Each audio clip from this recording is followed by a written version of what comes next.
We're here because free speech is under attack. We're here because people are being convinced that socialism works. We're here because people are being judged guilty until proven innocent. We are fighting back with facts. This is not a safe zone, so buckle up, Buttercup. This is the raw, naked truth.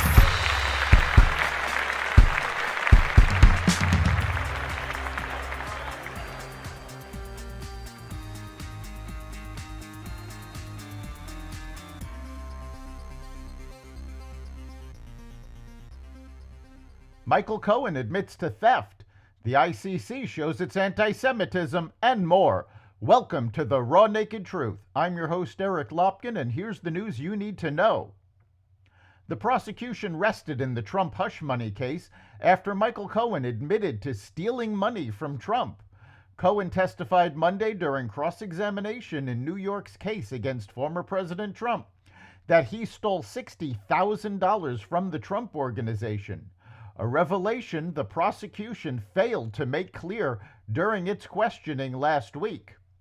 It's fascinating stuff, CNN's Jake Tapper said. I have to say, I'm still kind of reeling from the revelation that Michael Cohen stole money from the Trump Organization, and that wasn't, at least to my knowledge, that the prosecution didn't get that out earlier. After days of hearing from Michael Cohen, Trump's defense team called Robert Costello, a former legal advisor to Michael Cohen, to the stand. Costello follows paralegal Daniel Sitko, who outlined the 75 phone calls between Cohen and Costello in which the former told the latter Trump knew nothing about the payment to Stormy Daniels. Costello represented the former Trump fixer at the start of the federal investigation into the payment to Daniels. Costello stated last week that he should be called to testify in Trump's New York trial, and that the grand jury that recommended charges against Trump didn't get all the information they needed. The U.S. Food and Drug Administration gave a green light to Elon Musk's Neuralink to implant its brain chip in a second person, signing off on the company's proposed fixes for a problem that occurred in the first test participant. The fixes include embedding some of the device's ultra-thin wires deeper into the brain, according to a person familiar with the company and a document viewed by the Wall Street Journal. As Neuralink prepares for its second test participant, the first, Noland Arba, is opening up about the impact of the device on his life and the emotional roller coaster he experienced before, during, and after the device lost part of its functionality. The Supreme Court on Monday declined to take up a challenge to Maryland's ban on so-called assault weapons, allowing legal proceedings to play out in the dispute. By not stepping into the legal battle at this time, Maryland's law remains in place for now. The ban's challengers had asked the Supreme Court to take up their case before the U.S. Court of Appeals for the Fourth Circuit ruled on whether the restriction is allowed under the Second Amendment. The full Fourth Circuit heard arguments in late March, but has yet to issue a decision. The dispute is likely to end up back before the Supreme Court once the appeals court rules. Maryland's ban on certain semi-automatic rifles was enacted in the wake of the 2012 shooting at Sandy Hook Elementary School in Newtown, Connecticut. Under the law, it is a crime to possess, sell, transfer, or purchase an assault long gun, which encompasses 45 specific weapons or their analogs. A variety of semi-automatic handguns and rifles are still allowed, according to the Maryland State Police. In addition to Maryland, 9 other states and the District of Columbia have enacted laws restricting semi-automatic weapons.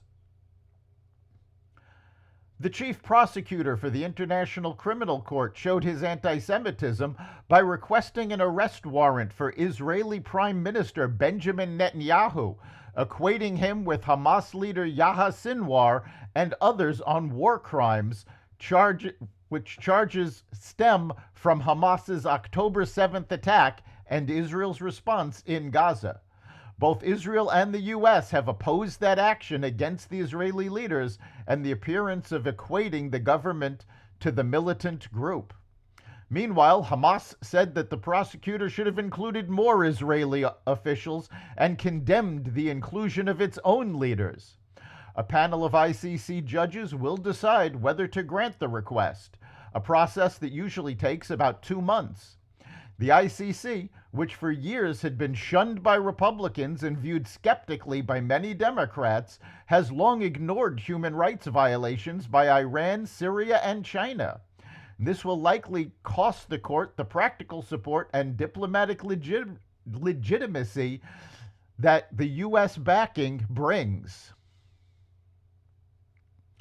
Target has confirmed that it will not carry Pride Month merchandise in all of its stores this spring. The decision follows previous backlash and a reported dip in sales related to its collection celebrating LGBTQ+ communities.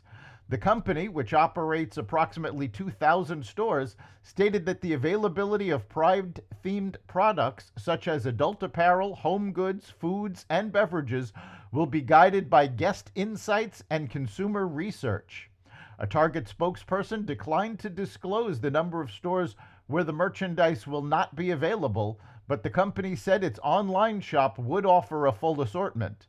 The moves were first reported by Bloomberg. When brands include transgender or non-binary people in their ads, 58% of adults aged 18 to 34 reported it has a negative or no effect on their opinion of the brand. In an effort to get shoppers to return to the store, Target will lower prices on 5,000 items. According to the retailer, it has already cut prices on 1,500 popular purchases and will continue to slash more, including grocery staples over the summer. The lowered prices come as consumers have been stretched thin by inflation, leading even some with big budgets to turn to Target's competitor, Walmart. The move appears timed to Target announcing its quarterly earnings tomorrow. But it isn't the only company trying to offer deals to win back worry spenders.